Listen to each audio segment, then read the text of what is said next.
নমস্কার বন্ধুরা, চলুন আপনার স্পিরিট গাইড আপনাকে ঠিক কী মেসেজ দিতে চাইছে দেখে নেব। কি বলছে আপনার স্পিরিট গাইডস আপনার জন্য এই মুহূর্তে আপনার কি জানার প্রয়োজন আছে, আপনার জন্য কি গাইডেন্স আছে, সেটাই আমরা আজকে দেখে নেব। টাইমলেস রিডিং, স্ক্রিনের উপর ডাবল ট্যাপ করবেন এনার্জির সঙ্গে রেজনেট করার জন্য। ইউনিভার্স এই মুহূর্তে আপনাকে ঠিক কী বার্তা দিতে চাইছে। Page of wands, queen of pentacles, death, 9 of swords and bottom of the deck আমার কাছে আছে টাওয়ার কার্ড। লাইফটা আপনার মনে হচ্ছে একটা খুব ঝড় ঝাপটার মধ্য দিয়ে যাচ্ছে।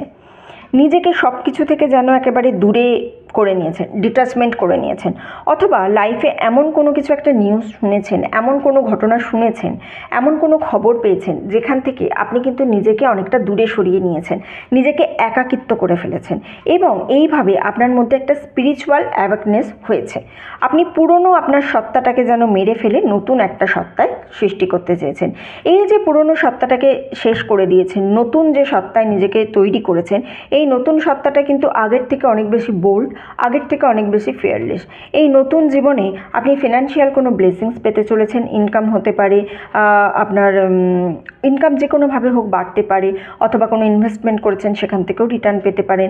লাইফে খুব বোল্ড কিছু মুভ আপনি নিতে চলেছেন, খুব বড় কোনো সিদ্ধান্ত আপনি নিতে চলেছেন, যে সিদ্ধান্তের ফলে আপনার লাইফ কিন্তু একেবারে রাতারাতি যেন পাল্টে যাবে। আগের পুরনো যে খেয়াল, পুরনো যে চিন্তাভাবনা, সেই চিন্তাভাবনাকে আপনি দূরে সরিয়ে দিচ্ছেন, আমি এখানে দেখতে পাচ্ছি। সো আপনার বেসিক্যালি একটা স্পিরিচুয়াল অ্যাওয়ারনেস হয়েছে। এই জায়গা থেকে কিন্তু নিজেকে এই জায়গা থেকে কিন্তু নিজেকে তৈরি করুন। হতে পারে আপনি অতীত নিয়ে খুব বেশি ভাবছেন, নতুন জিনিস আপনার সামনে এসে অপেক্ষা করছে, কিন্তু আপনি অতীত নিয়ে ভেবে যাচ্ছেন, ড্রেডিম করছেন হয়তো, যে আগে তো আমি এরকম ছিলাম, তাহলে কি আমি এই কাজটা করতে পারবো? ইয়েস, পারবেন। লাইফ সবসময় পজিটিভ চেঞ্জেসের জন্য, সো যে পজিটিভ চেঞ্জেস আপনার লাইফে আসছে তাকে কিন্তু আপনাকে অ্যাকসেপ্ট করতে হবে। অ্যাকসেপ্ট করুন, এগিয়ে চলুন, ভালো সময় আসবে।